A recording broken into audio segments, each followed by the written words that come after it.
ISKCON के साथ जुड़े हुए कोई एक बहुत अच्छे विचारक हैं, उनकी पुस्तक प्राय उपलब्ध है।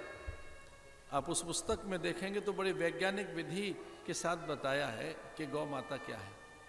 To kill cow means to end human civilization, उस पुस्तक का नाम है, इतना लंबा टाइटल है। To kill cow means to end human civilization, ये पुस्तक का नाम है। आप इसे सर्च इंजन में डालिए कहीं और ये तुरंत पुस्तक मिले दिखेगी आपको, कहाँ से उपलब्ध हो सकेगी, इसे पढ़कर देखो। टू एंड ह्यूमन सिविलाइजेशन, मनुष्यता का ही अंत हो जाएगा, मनुष्य ही नहीं रहेगा, मानवीय संवेदनाएं चली जाएगी, मनुष्य के अंदर वीर्य और उसमें स्पर्म नहीं बनेंगे, शुक्राणु नहीं पैदा होंगे, नहीं पैदा होंगे स्त्री पुरुष में वे तत्व, वे जीव जिनसे मनुष्य बन सके। मनुष्य होने के लिए गौ माता होना बड़ा जरूरी है, मनुष्यता के लिए, मानवीय संवेदना के लिए वो एक अद्भुत औषधि है।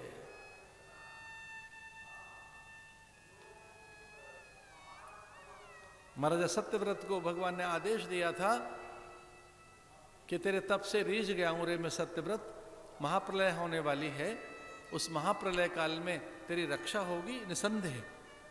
जब भयानक महाप्रलय हो तो चिंता नहीं करना, उस जलाप्लावन के समय तेरे प्राणों की रक्षा मैं करूंगा,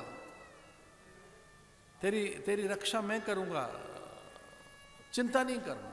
लेकिन हाँ, ये ध्यान रखना कि उस भयानक जलप्लावन में अचानक तुझे तेरी पत्नी भी दिखाई देगी और उसका नाश नहीं होगा, उसकी मृत्यु नहीं होगी, वो बच जाएगी, जीवित रहेगी और तुम्हारे द्वारा इस सृष्टि का फिर से क्रम चलेगा।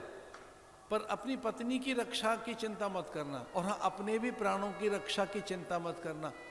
योगक्षेमम वहाम्यहूं, मैं तेरा योगक्षेम और तेरी प्राणों की रक्षा कर लूंगा।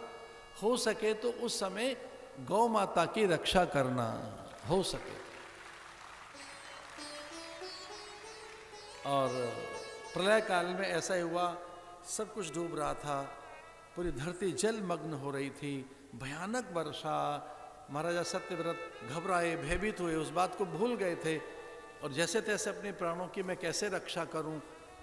भयानक उस जलप्लावन में, भयानक वर्षा में उन्हें दो चीज एक साथ दिखाई दी। अब उनकी पत्नी भी भयभीत होकर प्राणों की रक्षा कर रही है, वो डूब रही हैं, उधर गौ माता भी दिखाई दी। और तब भगवान के वचन याद आए उन्हें लगा कि मैं पहले किसको बचाऊं, डूबते हुए को किसे बचाऊं, पत्नी को बचाऊं या गौ माता को। तब उन्हें भगवान के वचन याद आ गए कि पत्नी की रक्षा हो जाएगी, उसकी चिंता मत करना, गौ माता को बचाना। तो दौड़कर गए गौ माता की ओर। एक किनारे नाव से दिखाई दी, वहां उसे पहले बिठाया, पति पत्नी, और तब वर्षा में भीगते हुए सप्तऋषि भी दिखाई दिए, उनके पास कुछ पोटलियां, और फिर पूछा था कि ये है क्या आपके पास। उन्होंने कहा ये सृष्टि के लिए बीज हैं, सृष्टि के लिए अन्न के बीज हैं, ये कुछ ऐसी चीजें हैं जो भगवान के आदेश से हमने रखी हैं, पर इनकी सुरक्षा कैसे होगी, अन्न कैसे पैदा होगा। बोले गौ माता के द्वारा ही पर्जन्य आएंगे, गौ माता के द्वारा ही जीव रचना होगी, इन्हीं की रक्षा में हम लगे। तो सप्तऋषि, पति पत्नी यानी सत्यव्रत, उनकी भार्या गौ माता की सेवा में रहे और गौ से ही फिर सृष्टि का निर्माण हुआ।